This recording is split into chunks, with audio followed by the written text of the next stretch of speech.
प्यारे बच्चों, स्वागत है आप सभी के आपके अपने YouTube चैनल। तो आज का यह वीडियो क्लास 9 के सभी विद्यार्थियों के लिए वेरी इंपॉर्टेंट वीडियो होने वाला है, क्योंकि इस वीडियो में हम आपको बताने वाले हैं गणित के सभी सूत्र, पूरी सूत्र गणित का एक ही वीडियो में आपको बताएंगे। देखिए, हम गणित का पहला चैप्टर मतलब ये बहुपद लिए हैं, ये दूसरा चैप्टर है आपका। इस चैप्टर से ज़्यादा ही क्वेश्चन कुछ एग्जाम में पूछा जाता है, इसलिए मैंने इस चैप्टर को चुना है। ठीक है, तो देखिए बहुपद का करीब 9 सूत्र आपको याद करवाएंगे और ये 9 सूत्र से बहुपद से जो भी क्वेश्चन आएगा आप बहुत ही आसानी से बना पाएंगे।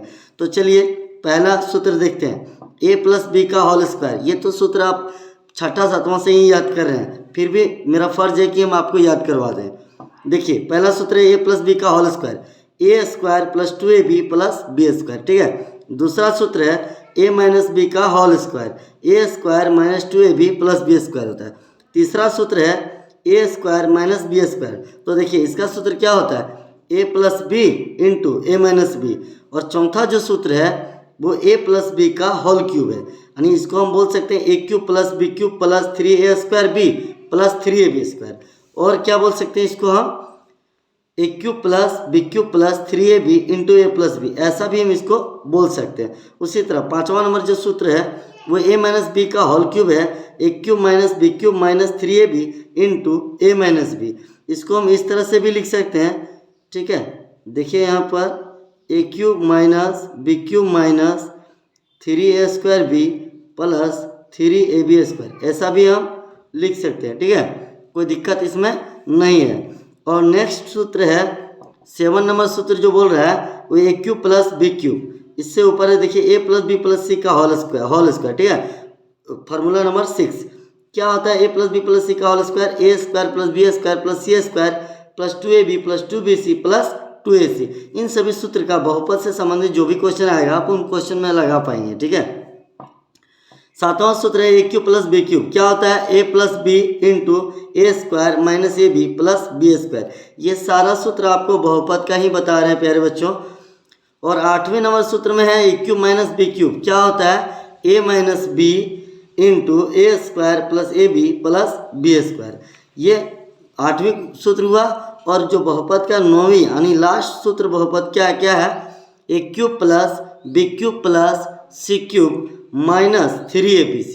तो देखिए इसका सूत्र क्या होता है, A plus B plus C, ठीक है, into A square plus B square plus C square minus A B minus B C और माइनस ए सी।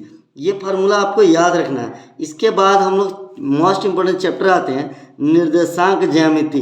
ठीक है, ये आपका जो 9th का जो कल एग्जाम है उसी के लिए ये वीडियो बहुत ही इंपॉर्टेंट होने वाला है। तो देखिए निर्देशांक ज्यामिति में देखिए ये जो लाइन गया है इसको एक्स अक्ष, एक्स डेस्क एक्स बोलते हैं, इसको बोलते हैं वाई डेस्क और वाई बोलते हैं। ये वाला पूरे लाइन को एक्स अक्ष को भुज कहते हैं। ठीक है, और ये वाला पूरा जो लाइन है वाई अक्ष इसको कोटि कहते हैं। ठीक है, साथ में ये सब कार्तीय तल है। कार्तीय तल में ये जो फर्स्ट चतुर्थांश है देखिए प्लस प्लस होता है। ठीक है, ये वाला प्लस होता है एक्स अक्ष, तो वाई अक्ष भी तो यहाँ प्लस, इसलिए फर्स्ट चतुर्थांश क्या होता है प्लस प्लस। सेकेंड चतुर्थांश एक्स अक्ष माइनस होता है, वाई अक्ष प्लस होता है, तो इसीलिए सेकेंड चतुर्थांश क्या होगा माइनस प्लस। थर्ड चतुर्थांश माइनस माइनस होगा और फोर्थ चतुर्थांश प्लस माइनस होगा। और साथ ही मूल बिंदु 0 0 होता है, ये भी याद रखिएगा, हमेशा पूछा जाता है एग्जाम में। और अगर पूछता है कि एक्स अक्ष पर क्या होता है तो एक्स अक्ष पर क्या होता है x 0 होता है, और वाई अक्ष पर क्या होता है y 0 होता है। ठीक है, आपको ये याद रखना, एक्स अक्ष पर x 0 होता है, y अक्ष पर 0y, सॉरी बच्चों 0y याद रखना। ठीक है, 0y। ठीक है, अब देखिए निर्देशांक ज्यामिति हम लोग समझ लिए। अब आते हैं दो चरों वाले रेखिक समीकरण। तो देखिए दो चर वाले रेखिक समीकरण में कोई खास फार्मूला है नहीं, मात्र एक ठो याद रखना है आपको। दो चर वाले रेखिक समीकरण का व्यापक रूप क्या होता है, A X square plus B X plus C होता है, जहाँ पर ए बी सी का मान बताना होता है। यानी आपको इसका जो दो चर वाले रेखिक समीकरण का व्यापक रूप होता है उसमें हमको ए बी सी का मान बताना होता है। बाय चांस ऐसा ही क्वेश्चन है आपको दिया जाएगा 2x square plus 3x plus 4 equal to 0। तो ये देखिए एक्स स्क्वायर के आगे जो है ना वो a का वैल्यू हो जाएगा, x के आगे जो वैल्यू है वो b का वैल्यू, और ये क्या है सी का वैल्यू, यानी आपको ए बी सी का मान बताना होता है। ठीक है, अब आगे देखते हैं पूरक कोण क्या होता है। जब दो कोणों का योग 90 डिग्री हो तो उसको पूरक कोण बोलेंगे। समपूरक कोण किसको बोलेंगे? जब दो कोणों का योग 180 डिग्री हो तो उसको समपूरक कोण बोलेंगे। ठीक है, तो पूरक कोण हमेशा याद रखिएगा 90 डिग्री से घटाइएगा, समपूरक कोण हमेशा 180 डिग्री से घटाइएगा। आपको ये याद रहना चाहिए। ठीक है, आपको दे देगा कि 45 डिग्री का पूरक कोण क्या होगा, तो आपको 90 में 45 डिग्री घटा देना। ठीक है, तो कितना बचेगा? 45 डिग्री। समपूरक कोण दे देगा कि 140 डिग्री है, इसका समपूरक कोण ज्ञात कीजिए, तो 180 में से 140 माइनस कर देंगे। ठीक है, तो बच जाएगा 40 डिग्री। इस तरह से क्वेश्चन आपको पूछा जाएगा। ठीक है, आगे देखिए त्रिभुज। त्रिभुज के तीनों कोणों का योग कितना होता है? 180 डिग्री। आपको इसमें ये याद रखना है। और त्रिभुज के प्रकार कौन कौन त्रिभुज होता है? समबाहु त्रिभुज, विषमबाहु त्रिभुज और समद्विबाहु त्रिभुज। समबाहु त्रिभुज का सभी भुजा बराबर होता है, यानी मान लीजिए कि एक समबाहु त्रिभुज है। ठीक है, इसका भुजा तीनों क्या होगा? बराबर होगा, और तीनों कोण भी बराबर होगा। ये कोण 60 डिग्री हुआ तो ये भी 60 हुआ और ये भी 60 हुआ, सभी कोण इसका 60-60 डिग्री होता है। ठीक है, लेकिन विषमबाहु त्रिभुज का प्रत्येक कोण अलग होगा, प्रत्येक भुजा भी अलग होगा, सभी कुछ अलग होगा इसका। ठीक है, समद्विबाहु में क्या होगा? दो भुजा बराबर होगा। मान लीजिए एक समद्विबाहु त्रिभुज, ये और ये भुजा बराबर होगा। जब ये भुजा बराबर होगा तो कोण भी बराबर होगा, ऑब्वियसली। ठीक है, हम हर एक चैप्टर को अच्छे से आपके लिए लिख लिए हैं ताकि आपको अच्छे से हर एक चैप्टर का सॉल्यूशन मिल जाए और एग्जाम में आप अच्छे से अच्छे अंक प्राप्त कर सकें। मेरा मानना यही है। आप वीडियो को पूरा अंत तक देखिएगा। चतुर्भुज आते हैं। चतुर्भुज के चारों कोणों योग कितना होता है? 360 डिग्री। चतुर्भुज क्या होता है? चार भुजाओं से घिरे हुए रेखाखंडों को क्या बोलते हैं? चतुर्भुज।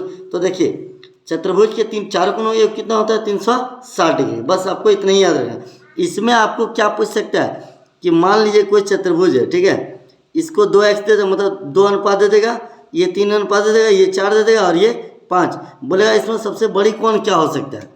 ठीक है, जब चतुर्भुज का अनुपात दिया हुआ रहेगा और आपको कोण निकालना बोलेगा। ठीक है, या फिर मान लो एक चतुर्भुज है, इसमें आपको दे देगा ये 60 डिग्री, ये 70 डिग्री और ये 75 डिग्री, तो बोलेगा चौथा कोण ज्ञात कीजिए। आपको इस टाइप का क्वेश्चन वहाँ पर एग्जाम में देखने को मिल सकता है। यानी चतुर्भुज से जो क्वेश्चन आपको पूछा जाएगा ना, वो दो ही टाइप का आपको क्वेश्चन पूछा जा सकता है। ठीक है, अब देखिए आगे आते हैं कि समांतर चतुर्भुज। ठीक है, समांतर चतुर्भुज में क्या होता है और समांतर चतुर्भुज और त्रिभुजों के क्षेत्रफल। देखिए समांतर चतुर्भुज में आपको दो चीज पूछ सकता है। मान लीजिए एक समांतर चतुर्भुज है। ठीक है, इसमें देखिए कि ये जो त्रिभुज है वो एक ही आधार और एक ही समांतर रेखाओं के बीच स्थित होते हैं। ठीक है, तो इसका बताना आपको आधार। तो देखिए आधार ये है और एक ही समांतर रेखाओं के बीच स्थित भी है। ठीक है, साथ में समांतर चतुर्भुज का क्षेत्रफल क्या होता है? आधार गुना ऊंचाई, मतलब b गुना h याद रखना है। ठीक है, और नेक्स्ट फार्मूला की ओर बढ़ते हैं प्यारे बच्चों। तब हम लोग पढ़ने वाले वृत्त। ठीक है, देखिए वृत्त में मात्र आपको एक फार्मूला याद रखना है। वृत्त के केंद्र पर बना कोण परिधि पर कोण का आधा होता है। मान लीजिए कि केंद्र पर बना कोण कितना है? 50 डिग्री। तो हम यदि परिधि बोलेंगे तो परिधि इसको बोलते हैं, ये जो लाइन है ना इसको परिधि बोलते हैं। तो यहाँ पर कोण क्या होता है? आधा हो जाएगा, यानी यहाँ 25 डिग्री हो जाएगा। ठीक है, साथ में आपको ये भी पूछा जा सकता है प्यारे बच्चों कि मान लीजिए ये एक वृत्त है। ठीक है, और ये केंद्र से ये त्रिज्या है। ठीक है, और ये केंद्र से दूरी है। ठीक है, दूरी है और आपको ये लाइन यहाँ से ऐसे मिला दिया, तो ये कुछ वैल्यू दे देगा। मान लीजिए 3 दे दिया है, ये 4 दे दिया है, ये 4 और ये मतलब निकालने बोल रहा है आपको। ठीक है, लंब निकालने बोल रहा है। तो आपको किसी टाइप में इस टाइप का क्वेश्चन दे सकता है। ठीक है, देखिए यहाँ पर नेक्स्ट है हीरोन का सूत्र। ठीक है, हीरोन का सूत्र कहाँ लगता है? हीरोन का सूत्र कोई भी त्रिभुज में लग सकता है। ठीक है, जो भी त्रिभुज में आप लगाना चाहेंगे हीरोन का सूत्र कोई भी त्रिभुज में आप लगा सकते हैं। तो हीरोन के सूत्र में ये त्रिभुज में लागू होता है। तो देखिए परिमाप, तो त्रिभुज का परिमाप किसको बोलते हैं? ये वाला जो लाइन गया है ना इसको त्रिभुज का परिमाप बोलेंगे। तो त्रिभुज का परिमाप में देखिए इसको ए बोलेंगे, इसको बी बोलेंगे, इसको सी बोलेंगे। तो त्रिभुज का परिमाप क्या होता है? ए प्लस बी प्लस सी हो जाता है। और अगर त्रिभुज की अर्ध परिमाप की बात करें तो त्रिभुज की अर्ध परिमाप को एस बोलते हैं। ठीक है, एस, और इसका एस बराबर क्या होता है? ए प्लस बी प्लस सी बटा 2 हो जाता है। ठीक है, अब अगर हम हीरोन की सूत्र बात करें, जब हम लोग अर्ध परिमाप निकाल लेंगे तब हम लोग इसका क्षेत्रफल निकालेंगे। इससे रिलेटेड आपको एग्जाम में 1 से 2 क्वेश्चन आपको जरूर दिया जाएगा, आप अच्छे से इस सूत्र को याद रख लीजिएगा, ठीक है। हीरोन का सूत्र देखिए, हीरोन का सूत्र में त्रिभुज का क्षेत्रफल क्या होता है, root under S into S minus A S minus B S minus C. ये जरूर से जरूर आप अच्छी तरह से याद रख लीजिएगा इस सूत्र को, ठीक है। नेक्स्ट है कि त्रिभुज का क्षेत्रफल, मान लीजिए कोई त्रिभुज है ये, ठीक है, और यहाँ पर ये ऊंचाई दिया हुआ है और ये आधार दिया हुआ रहेगा। जब ऊंचाई और आधार दिया रहेगा ना, तब हम त्रिभुज का क्षेत्रफल 1/2 गुना आधार गुना ऊंचाई, यानी 1/2 गुना बी गुना एच, आधार को बी बोलेंगे, ऊंचाई को एच बोलेंगे, ठीक है प्यारे बच्चों। नेक्स्ट है पृष्ठीय क्षेत्रफल और आयतन। तो देखिए पृष्ठीय क्षेत्रफल और आयतन में सबसे पहले हम लोग घनाभ पढ़ने वाले हैं, ठीक है। घनाभ क्या होता है, देखिए ये घनाभ में लंबाई होता है, ये ऊंचाई होता है और ये चौड़ाई होता है। तो घनाभ का पृष्ठीय क्षेत्रफल बात करें या घनाभ का कुल पृष्ठीय क्षेत्रफल बोले तो ये फॉर्मूला इसका होता है 2 into L B plus B H plus H L, ठीक है। और घनाभ का पार्श्व पृष्ठीय क्षेत्रफल की बात करें तो इसका सूत्र होता है 2 into L plus B into H. ये मोस्ट इंपॉर्टेंट चैप्टर है क्लास 9 का, इससे आपको 4 क्वेश्चन एग्जाम में आपको देखने को जरूर मिलेगा। आप अच्छे से इसका सूत्र जो 13 चैप्टर है पृष्ठीय क्षेत्रफल और आयतन, से सभी सूत्र अच्छे से आप याद कर लीजिए। हम सारा क्वेश्चन आपको बता दिए हैं, ठीक है। इससे रिलेटेड क्वेश्चन पूछा जाएगा। घनाभ का पार्श्व पृष्ठीय क्षेत्रफल क्या होता है, 2 into L plus B into H. और घनाभ का आयतन क्या होता है, एल गुना बी गुना एच। अरे घनाभ का विकर्ण अगर पूछा जाए प्यारे बच्चों तो क्या होता है, root under L square plus B square plus H square. इसमें आपको क्वेश्चन कैसा पूछा जाएगा, घनाभ की लंबाई चौड़ाई ऊंचाई दिया हुआ रहेगा, पृष्ठीय क्षेत्रफल पूछ सकता है, पार्श्व पृष्ठ पूछ सकता है, घनाभ का आयतन पूछ सकता है, घनाभ का विकर्ण पूछ सकता है। अगर घनाभ का विकर्ण पूछेगा ना तो root under L square plus B square plus H square. मान लीजिए बोलेगा बड़े से बड़े बांस की लंबाई ज्ञात कीजिए, लंबाई इतना है, चौड़ाई इतना है, ऊंचाई इतना है, तो इसमें हम लोग घनाभ का विकर्ण लगाएंगे, ठीक है। और नेक्स्ट फार्मूला जो है प्यारे बच्चों, अब हम लोग घन के बारे में पढ़ेंगे, ठीक है। ये देखिए घन, तो घन का पृष्ठीय क्षेत्रफल बोले या घन का कुल पृष्ठीय क्षेत्रफल बोले तो इसका फार्मूला क्या होता है, 6a स्क्वायर, ठीक है। और घन का पार्श्व पृष्ठीय क्षेत्रफल की बात करें तो क्या होता है, 4a स्क्वायर। अगर हम घन का आयतन बोले तो a क्यूब, ठीक है। अब घन हम लोग पढ़ लिए, अब हम लोग पढ़ेंगे बेलन। ये देखिए ये बेलन है, ठीक है। बेलन का वक्र पृष्ठीय क्षेत्रफल क्या होता है, 2πr/h।